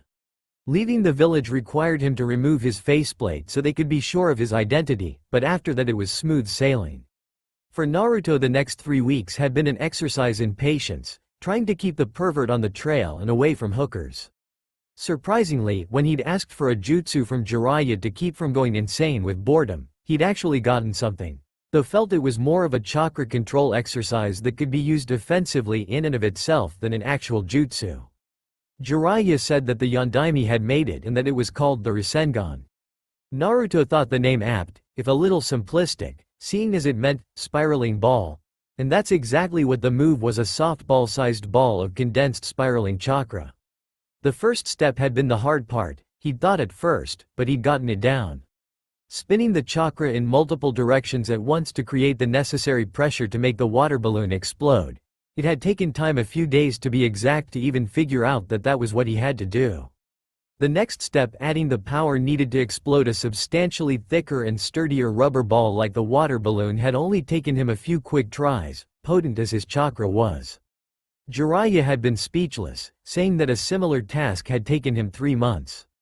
Containing it all and compressing it down into a dense grinding ball of death, however. Well, he'd been able to get it down within the first week, if he wanted to waste time making a clone and charging it up for 3 seconds and not just use the damn thing. So he'd been using the shadow clones to help him train for these last 2 weeks and nearly had it down too. Well, he was still using 2 hands, but it didn't have to charge for longer than a fraction of a second, which was better than he'd been doing at any rate. Currently, they were in Tanzaku-gai and were using bar hopping as an excuse to look for Tsunade. The nearby castle had been nearly leveled and Ero-sensei had told him it was likely Tsunade's work. Which made Naruto wonder just how strong the woman was. "We're telling you, Ero-sensei, 1 more week and this'll be one of our best jutsu," Naruto bragged as he continued to practice the Rasengan while on the way between bars. Jiraiya laughed at his bragging, telling him that he'd never be as great as the enviable and gallant Jiraiya-sama. When they were going into the latest bar but stopped and called out to the blonde woman that Naruto recognized from the photo Jiraiya had shown him of the form that Tsunade was likely to be using and the woman's brunette companion who was holding a pig. Tsunade-hime. It's been too long, you should let us join you for a few rounds. Gah, that was obnoxious. The woman grumbled a bit but nodded and they went over, the man dragging Naruto with him, despite the fact that Naruto had been making to follow him. Well, then Jiraiya, what do you want? I've already had to deal with one trip down memory lane today, I don't much appreciate another so soon. Geez, she was even more blunt than Jiraiya, and what did she mean by that memory lane comment? So, then, Jiraiya looked serious and grim now. Odd, I assume you've heard about Sarutobi-sensei? Ah, yeah, our teammate showed up for a conversation and he told me how he did it. She answered. Naruto grew very still at that, which Jiraiya seemed to take note of. Orochimaru was here? Naruto questioned in a dead tone, which was somewhat distorted from the rebreather he had finally gotten around to installing a week or two back. And you didn't try to kill him on sight as his entry in the bingo book advises all Anbu teams and higher-level shinobi to attempt to? He sounded a bit angry at this. Even after he killed your sensei and told you he'd done it? He sounded very angry now. Enraged even. Tsunade glanced at him dismissively. So Jiraiya, is this brat your new apprentice? A downgrade from your last one in my opinion. She was really, visibly pissing him off now. Oi, you vain old hag hiding behind a genjutsu. Don't disrespect us, we're going to be Hokage. She looked at him now, actually looked at him, and laughed a little to herself though she still seemed a little steamed about the hag comment and the reference to her genjutsu. Hokage? Yeah right, a brat like you has no chance. She turned to Jiraiya and asked. So, I'm going to assume you didn't go to all the trouble of tracking me down just for drinks and yelling. You could find that just as easily in a whorehouse. Jiraiya sighed and nodded at her, trying with limited success to calm Naruto with stern looks and a hand on his shoulder. The council has nominated you for the title of Godem Hokage. He told her with a serious tone and no laughter in his eyes. She snorted disdainfully and set her saucer down. Naruto narrowed his eyes and tried to see why this woman deserved the title he had so ardently pursued for nearly a decade now. Then she spoke. As if I'd ever take up that useless death trap of an office. All the Hokages are fools who died tragically, even Sensei wasn't an exception. Naruto saw red. He broke Jiraiya's grip and smashed the table in two before attempting to punch this rude, disrespectful woman through the wall and the next 3 buildings before he was caught in Jiraiya's Ranji Shigami no Jutsu. He raged against this however, straining against the bonds that held him. Damn it Jiraiya, she just insulted her own ancestors. Her own fucking grandfather, granduncle and sensei. Let us smash her wrinkled face in. She doesn't fucking deserve the title if she's so damn cowardly. He was nearly senseless with rage and was beginning to leak out the Kyuubi's chakra and strain through Jiraiya's hair to reach towards the woman who seemed more than a little both stunned and outraged by his fit of anger. Tsunade stood up and yelled at Jiraiya. Bring him outside, if he wants a fight so bad, I'll pound him into the ground for a while. Tsunade-hime, listen to me for once this time. Don't fight him, she swept past him, utterly ignoring as she had grown used to doing before she had left the village. If he chickens out of the fight then I might forgive him if he begs on his knees. She called back to them, which caused Naruto to fight even harder against Jiraiya's hair. Shizune seemed concerned as well, for she had heard the worry in Jiraiya's voice and was certain that the boy was somehow dangerous. But she also knew that her mentor wouldn't listen to her about this. She rarely listened to her about anything anymore as it was. Naruto forced himself to calm enough to think though, at Venom's urging. The woman was world famous as a medic and a combatant. There was a reason for that. So he had to think if he wanted not to die, even if he was supernaturally strong and durable because of Venom's awesomeness. He wasn't going to back down though.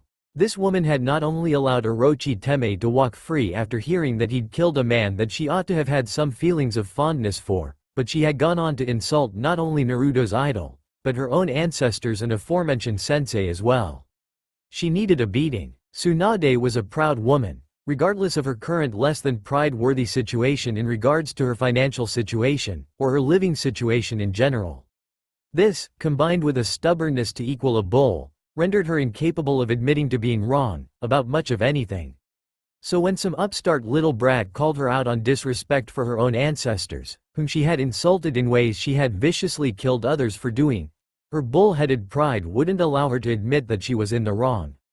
And she decided to take out her frustrations on the author of their existence, the aforementioned upstart.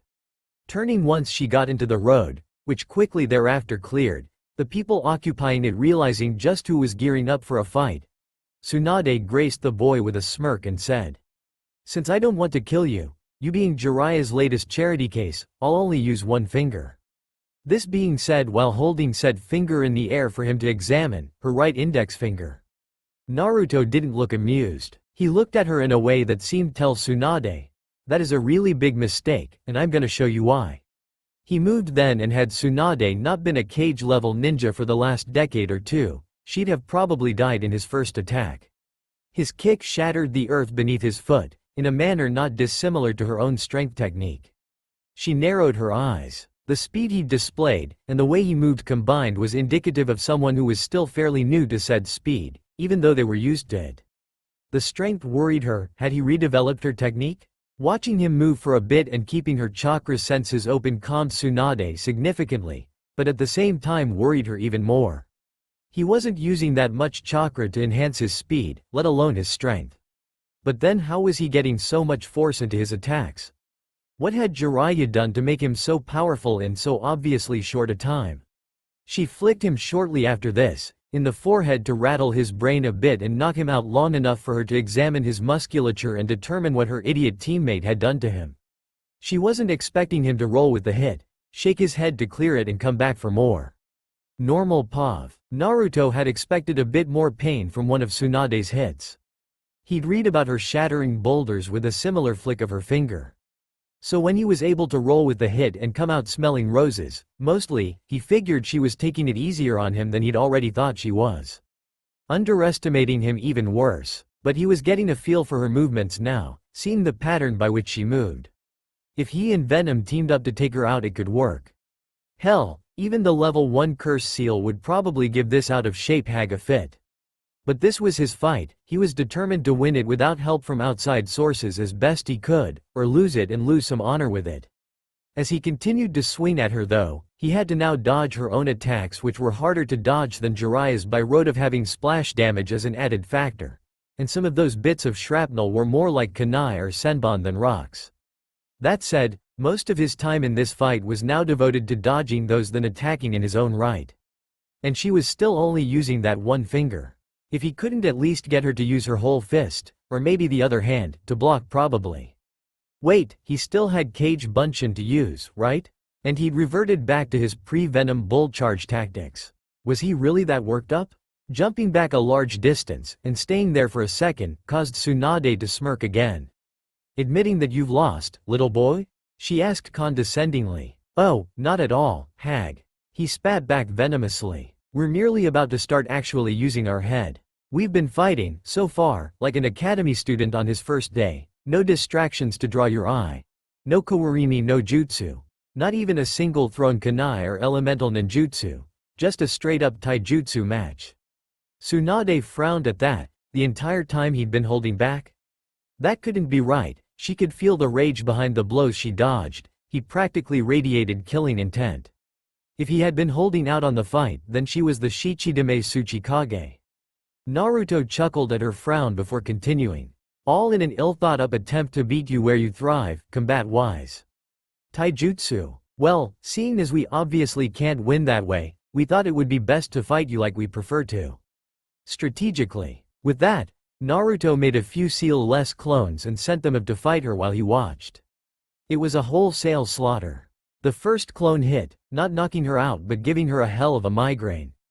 After that she started up the mining imitation again, digging up more earth and rock per swing than most miners did in 3 hours. It was a total reversal. The shrapnel he couldn't even feel popped his clones like he did a rubber ball during his. Well, if he toned down the power and made enough clones to cover which of him was the real one, he could probably at least force her to use her other hand at least. Making the requisite clones and signaling to one of them via whistle to hang back, Naruto and his various clones started to charge up Rasengan. He had currently gotten the charge time down to a fraction of a second, and once it was fully charged he could keep it as such with only one hand, before charging. General Pav. Tsunade's eyes widened. The boy could actually use that technique? He hadn't mastered it yet, but it was nearly battle-ready. Maybe she had been mistaken about his skill level? No, Jiraiya had probably baby-stepped him through the whole process. And he was still only charging his clones in. She'd just take them all out with shrapnel and pound his face in a bit more forcefully than she needed to do to knock him out. Tapping the ground with her finger, she smirked as the clones almost all popped. Until she realized that the sound of the Rasengan had only lessened, not vanished entirely. Suddenly, there was a Naruto in her face, smirking victoriously as he thrust his left hand forward, keeping his dominant right hand, and the Rasengan in it, hidden behind his back in such a way as seem unintentional. She diverted the death ball with a poke and, while briefly distracted by a split second of watching it, nearly missed him bring his right hand forward for the follow-up. Grabbing it in her left hand, she threw him to the left, watching the clone she'd been sure was the real one poof away, and taking an axe kick to the shoulder, glancingly, for her trouble. And now he was smirking at her. What's so amusing? You think that just because you landed one glancing blow that I won't even feel tomorrow, that this fight is decided? He just smirked even wider before pulling a passable imitation of herself. Since we don't want to kill you, we'll only use one finger, right? You used the entire arm on the opposite side of your proclaimed finger. Even though we can't smash your face in, not without a huge distraction and pulling out all our aces at once, this is still our victory. He chuckled and let the smirk drop. It felt unnatural. You're better than we were willing to give you credit for, but if fighting and healing are all you know how to do, then even Konohamaru would be a better Hokage, and he isn't even in the academy yet. All you're thinking of is you.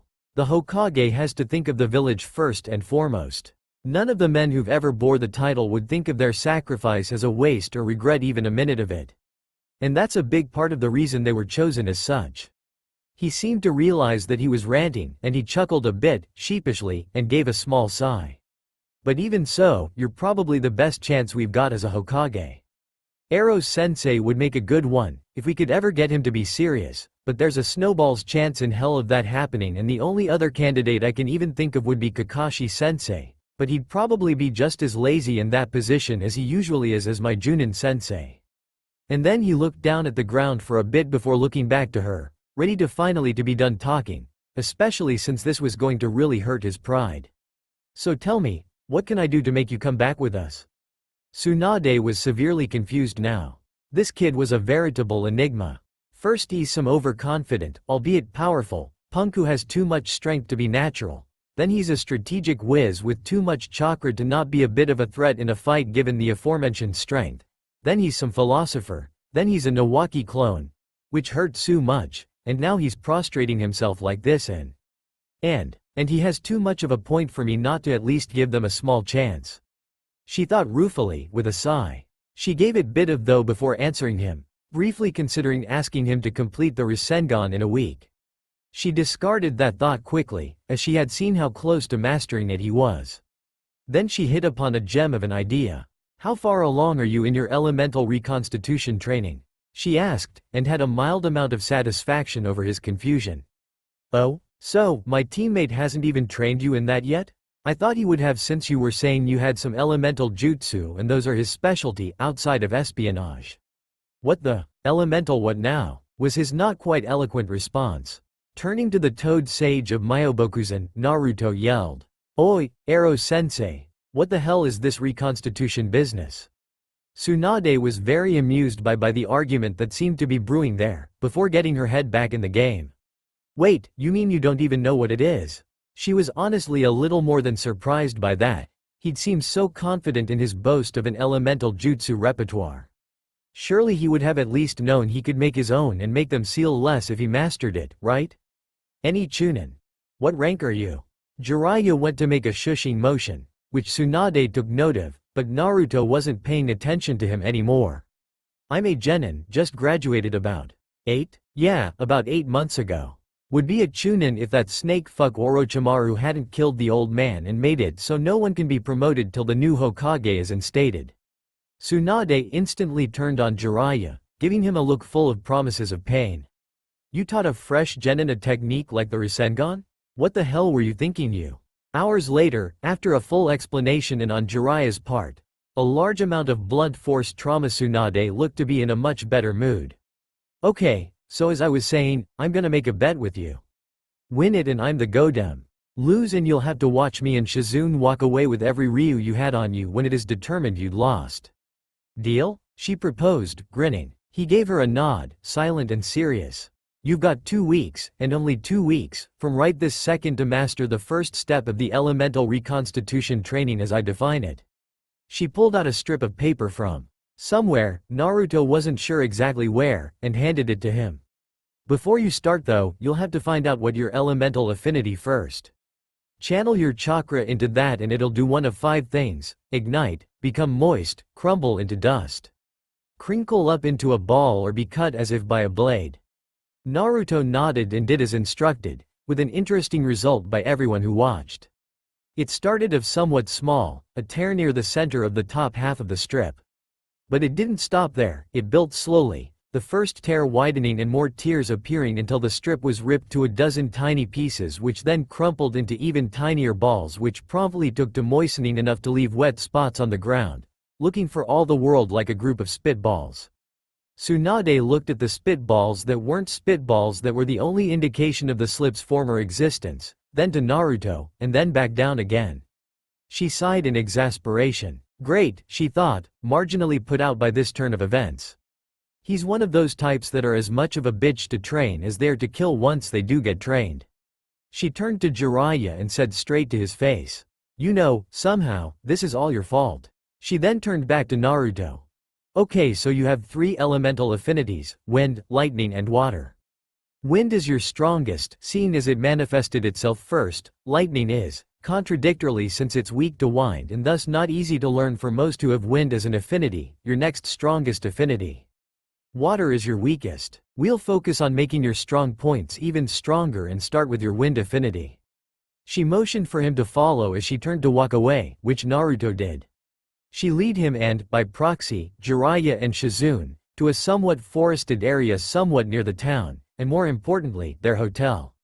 Right then, you brat, the first step in the wind branch of this training is to cut up a leaf in a way that is similar to how your piece of paper got cut to ribbons. Most ninja only go for cutting it in half, and then move on to adding power, which I define as the 3rd step. She then pointed him towards a tree. Get cracking, brat. This step alone has been known to take 4 months on average, and a month at the least.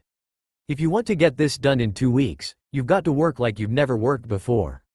She grinned, knowing that while it was theoretically possible for a human to get this step down that quickly, it would take a Nara's intellect, a Hyuga's insight and Maida Guy's determination and stamina to do it. So far as Tsunade'd seen, he only had the latter and neither of the others. Naruto grinned at her and made a hand seal that she had thought she wouldn't see.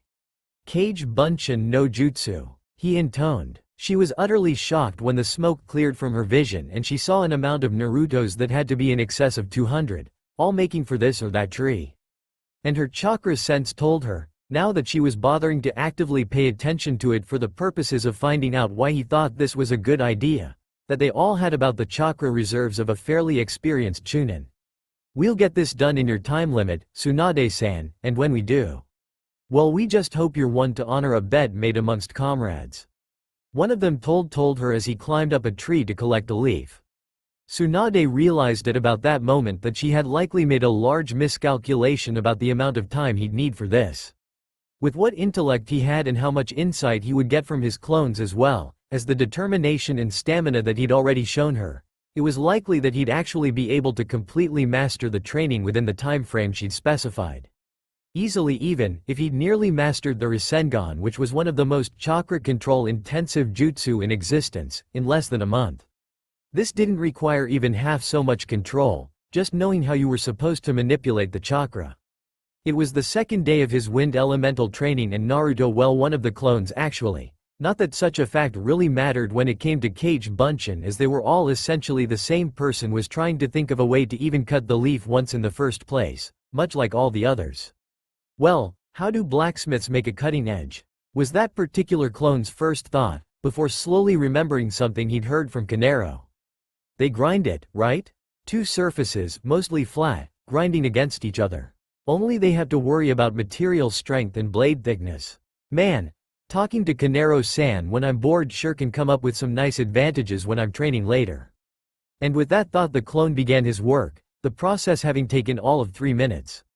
With the somewhat vague idea of grinding the chakra flow coming from his hands against one another in mind, it still took that clone 6.5 hours to figure out how to form a precision cut in the leaves rather than a chewed-up mess that looked like someone had just taken a hacksaw to it.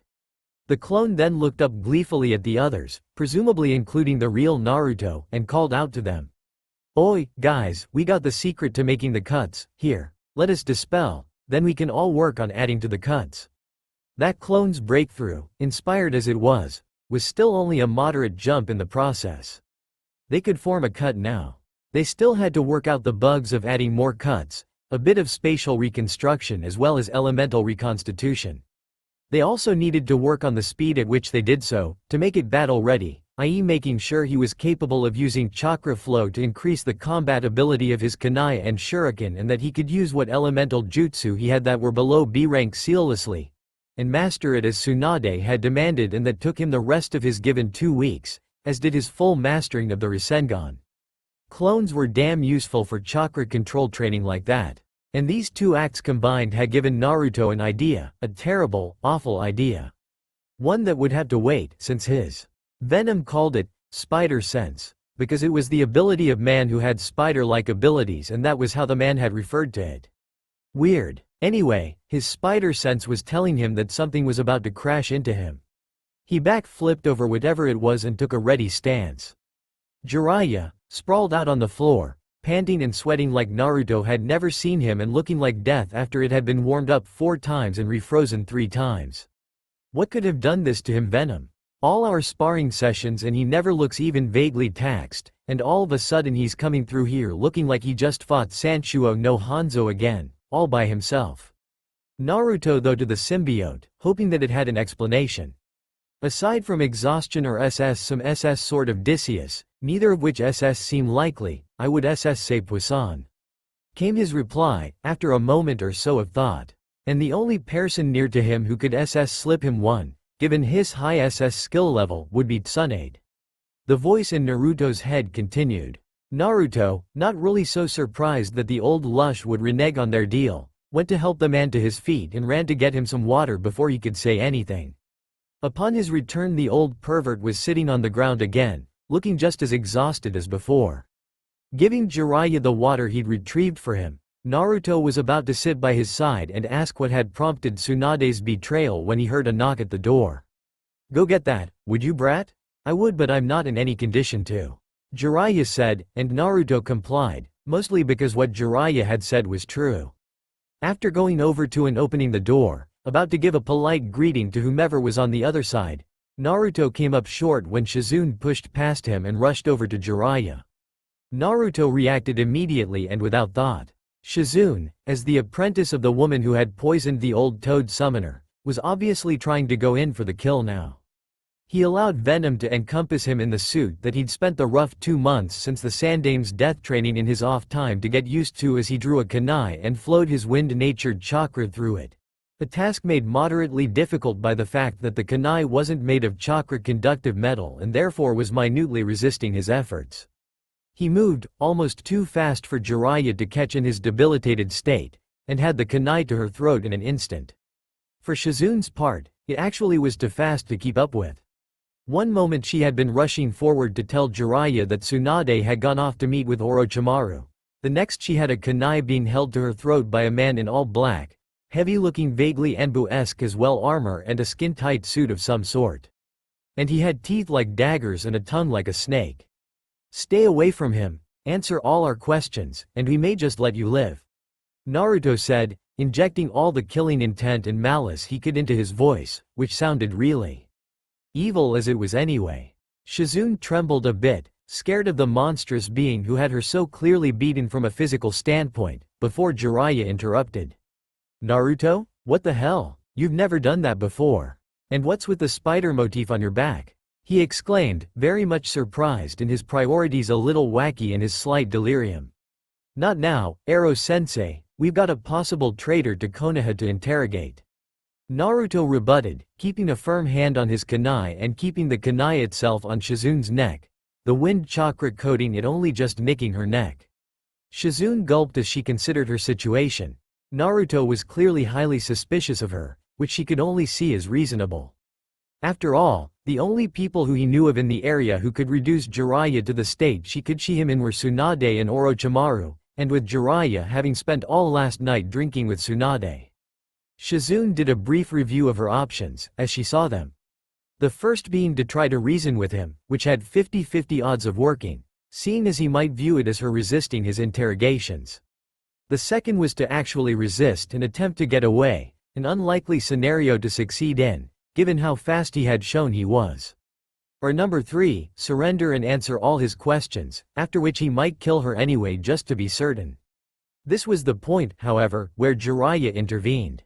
"Whoa, brat, let up on the hardened shinobi shtick.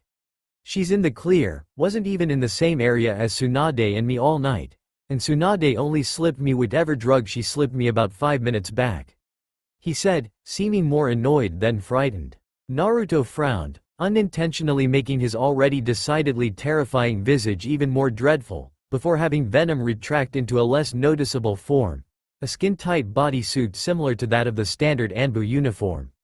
He removed the knife from Shizune's throat and moved back, allowing the medic to relax, and pocketed it. 5 minutes later, after having given Jiraiya some time to recover and Shizune the time to explain the situation with Tsunade and Orochimaru, Naruto, Shizune and the aforementioned Toad Sennin were rushing to the meeting point. Upon their arrival, however, they were witness to Tsunade losing a taijutsu match too. "Kabuto?" Naruto asked, a little confused but slowly coming to the realization that the man was a spy. Kabuto himself seemed surprised and Orochimaru seemed downright stunned. Muttering to himself to quietly for Naruto to hear, the snake seemed to work himself into a frenzy before launching himself at Naruto. Thankfully for Naruto, who knew damn well that even a handicapped Sannin was too much for him currently based on just experience and raw power comparisons alone, Jiraiya intervened and took their fight to another area of the field. Kabuto seemed a bit taken aback by the insults, and with the power Naruto was radiating, but shook it off and took up a taijutsu stance. Naruto grinned and launched himself at the traitorous Iryo Nin, beginning a flurry of close-quarters combat that Naruto found himself losing in. Kabuto's obviously highly skilled, Naruto thought to himself as he launched a snap kick at the Iryo Nin's exposed back as he was falling that, if it were to connect, would likely break the man's spine near the neck, only for him to contort in midair, lay a hand on Naruto's thigh and push off with a victorious smirk on his face. "I'll need to take this to the next level, Kyuubi's chakra, if I want to gain the speed I'm gonna need to finish him." "Host," came the sibilant hissing voice of Venom from the echoing depths of Naruto's mind. "The betrayer attempted to force a blade of chakra into you with his hand just now. It collapsed, sped into free-floating chakra and was as absorbed when it came into contact with the chakra coursing through your body just below the SS skin." Naruto frowned at that. If he could do that and in fact didn't even realize he was doing it, then why did Neji's Juken work in the Chunin exam finals? Maybe fully bonding with Venom had activated some sort of Kekkei Genkai? He'd have to see if Tsunade or someone else could check and see for him. But before that, Kabuto was closing in again, still with that stupid smirk on his face. Naruto shifted his center of balance and allowed the weight of his kick to spin him off to the left while bringing his torso parallel to the ground and hopping with his other foot. This act allowed him to corkscrew himself into the air above Kabuto as he overcommitted to his attack.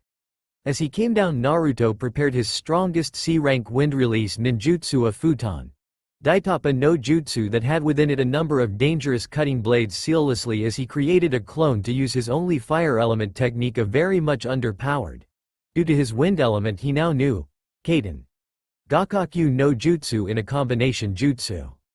As he released his techniques though, he saw Shizune trying to run up behind his target, something he hadn't been expecting. But clearly, Kabuto had at least been expecting Naruto to use some sort of ranged technique, because he dodged Naruto's combination technique, leaving a surprised Shizune to take its full brunt. Were it not for Naruto using some of the Kyuubi's chakra to get there in time and take the shot for her. For her part, Shizune just looked at him in shock, utterly shocked that he had both the skill to perform such an attack, and the willingness to protect a veritable stranger such as her. Kabuto, however, found Naruto's selflessness to be an amusing weakness and chuckled insultingly at him as he charged him from his blind spot. This was part of Naruto's admittedly hastily put-together plan, though. Naruto had his spider sense, and the Kyuubi's chakra had protected him from the firestorm he'd made. Naruto knew where Kabuto was, almost knew what he was going to do, and was nowhere near as damaged as Kabuto was expecting. As Kabuto made a slash at Naruto's seemingly exposed back, Naruto bent backwards till his torso was parallel to the ground and grabbed Kabuto's attacking wrist and twisted it till it broke. He then flipped his legs up while tucking them in before uncoiling them with all his strength, nearly ripping Kabuto's arm from its socket, before he let go and launched the traitor into a rock on the far side of the room. Shizune gasped, drawing Naruto's attention to her. Her eyes were wide and she was covering her mouth with her hand. Naruto followed her gaze and saw something that gave him a grim determination to do something incredibly stupid. Orochimaru was about to stab Tsunade through the chest with a sword that was protruding from his mouth.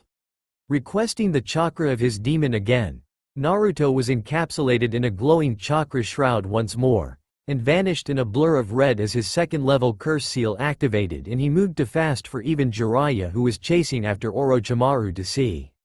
Naruto didn't really think about what he was doing, just reacted on gut instinct and years of methodical indoctrination by Konoha, to protect the woman who was in his mind at least the leader of the village, its pillar of insurmountable strength.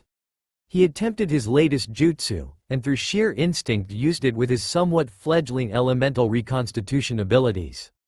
The combination of three very different, but also very potent chakra sources, his own, the Kyuubi's, and the strange chakra that he almost wouldn't feel were it not coursing through him being molded into a sharp cutting wind, might have been enough to block Orochimaru's blade.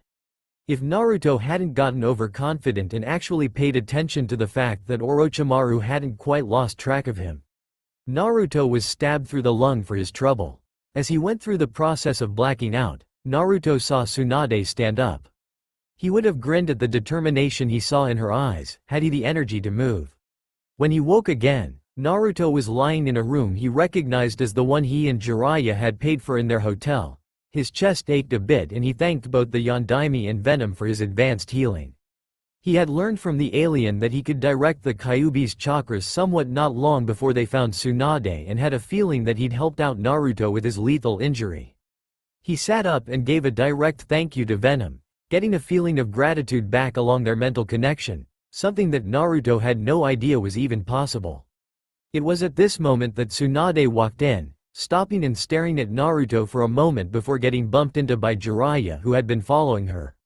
She was frozen for a second as Jiraiya began to question her sudden stop before he too grew silent as he noticed Naruto, who was now getting out of the bed he'd been put in. A task made more arduous than it should have been, since it seemed his blood had soaked into the bandages around his chest and gut, which had then adhered to the bed. Tsunade finally seemed to snap out of her daze and rushed over and began to run what Naruto assumed was a diagnostic jutsu of some sort over him. She frowned for some reason, and began again only for the frown to deepen. "Damn it, it's still happening," she ground out before looking at him sharply. Tell me how you're doing this. Now." Naruto frowned at her and tried to think of what she could mean. When he couldn't, Naruto replied, "We have no idea what you mean, we're not doing anything," breathing aside.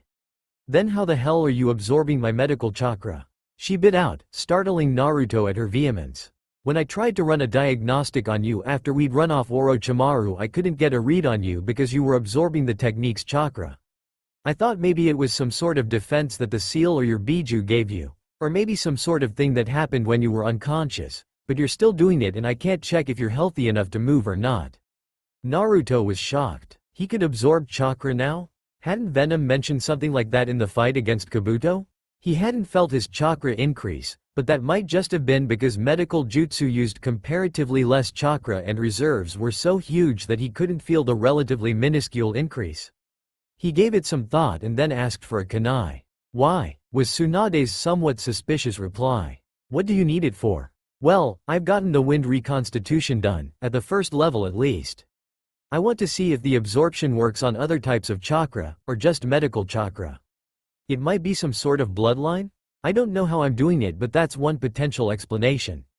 Tsunade seemed reluctant to do so, but Naruto's reason was fairly sound for an active combat shinobi.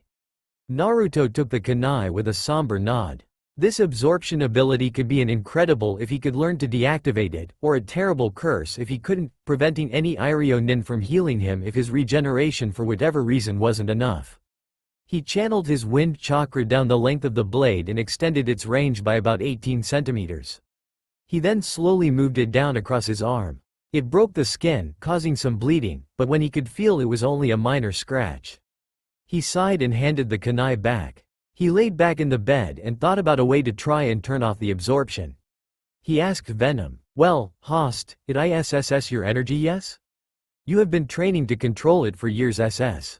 Try to limit or SS stop the flow of it beneath your SS skin. It may work or it may not, it isn't like I'm an ex-expert on chakra." Naruto gave a nod and yet more thanks, before returning his attention to his surroundings. "I've got an idea," he stated confidently, interrupting some sort of argument between Tsunade and Jiraiya. "I was feeling out my chakra in more detail. There's currently a fair amount flowing just under my skin over my entire body." That stopped them, and they waited while Naruto tried to give words to the theory he'd just come up with and the solution Venom had provided. "I think its density is breaking up chakra that is less dense than my own and carrying it away into my coils. But with medical chakra there's only a little for me to absorb. So little I didn't even notice when I absorbed Kabuto's chakra no Mesu or your diagnosis technique." They all nodded, a bit at a loss. "But," Naruto continued, "if I can learn to stop the flow of chakra under the skin and force it all into my coils, I could feasibly stop the absorption in everywhere but my coils themselves, thus allowing an Iryo Nin to examine anywhere but there, right?" And they nodded. It was a well-thought-out hypothesis, and if it worked then he'd be mostly normal since damage to the coils was more or less impossible to heal even for Tsunade, and people who took that sort of damage usually died soon after anyway. They left for Konoha the next day, and Naruto was looking forward to training his wind element further, after he got his absorption under control. But when he got back, everything would change. That's all for now. If you enjoy this video, then please like, share and do comments.